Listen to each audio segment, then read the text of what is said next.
All right, so here are my potted up seedlings. These are all the tomatoes plus two, what are these, eggplants, I think.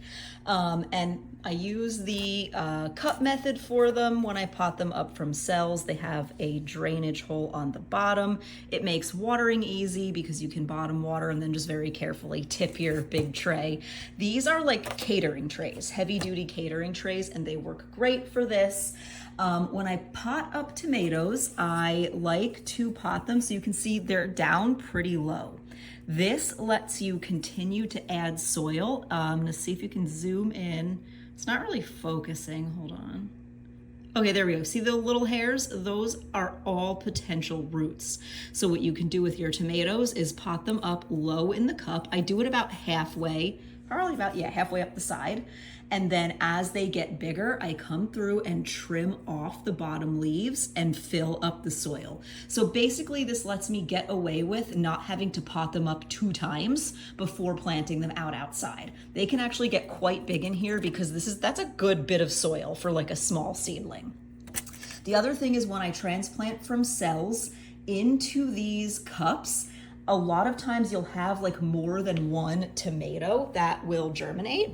And I don't like to mess with trying to detangle the roots. So here's a good example. There are 4 in here, okay? I only need 1. So what I do is I potted these up about 2 weeks ago. I give them a little bit of time to deal with any like transplant shock. I mean, you can see some of them, you know, just like suffer a little bit. Now, yellowing on the lower leaves as they die off is completely normal, but you know, you can get a little bit of things, a little bit of wilting.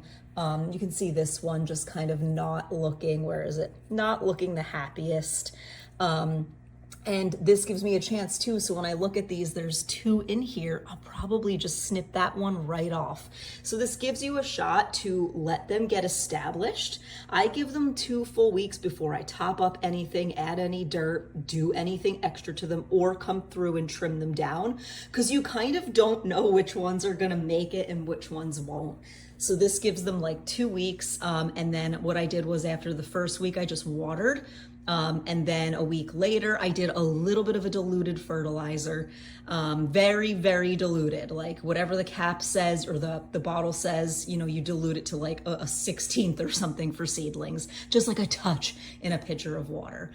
So now what I'm gonna do is go through and make the decision on, you know, which one stays and which one gets snipped down. I'm just gonna snip off what I don't want right at the base. I'm gonna then go and cut off any of the lower leaves that are gonna be in the way. And then I am going to top up the dirt as high as makes sense. Some, you know, it'll go all the way to the top. Others, you know, like with this one here, I don't want to cut off all the lower leaves. Like this big guy here, this big sun leaf, I want to keep. So this one, I'd probably only cut to like here and fill to there and leave it alone.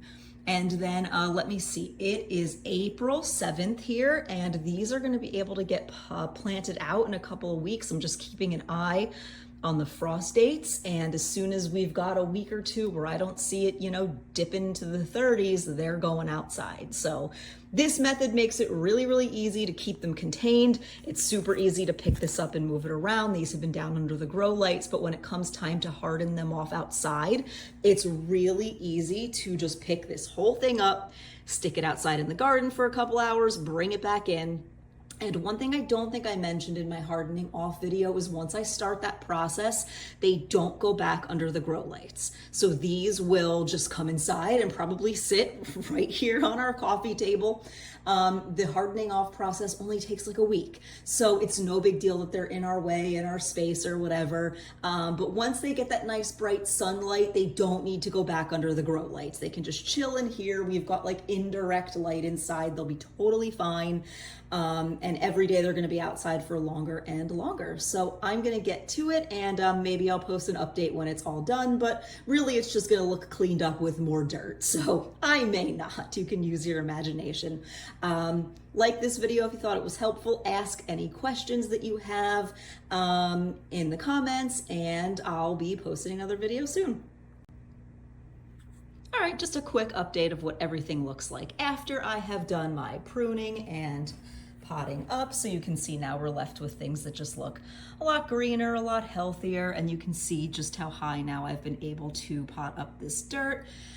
We had a couple where there were more than one, and because these back here big beefs don't look like they're going to produce the greatest, I had issues with them last year. I'm not surprised. I think it's just a case of the seeds being old, but I had some of these black crims that is a new variety I'm trying, and these just look amazing. And there were two, so I cut one as low as I can, and I'm actually gonna propagate it. That way I have an extra. So I have two of these already, but then if one of the big beefs doesn't make it, then I'll just use one of those instead, no biggie. I also had a couple extra yellow cherry tomatoes. Hold on, we're coming over here. So these guys I just kind of stuck in some water, and we're gonna let them grow some roots. Just kind of stuck them over with the rest of my house plants to hang out and get some roots. These are a patio variety, so they can be grown in containers.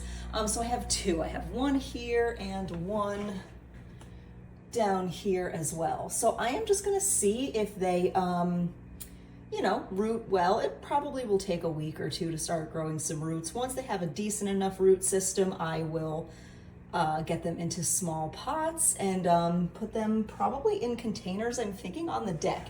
It would just be nice to have a variety where we can just pick them and not have to go into the garden and enjoy them, because they don't get massive like regular cherry tomatoes do. All right, that's it. That's the update. Let me know if you have any questions.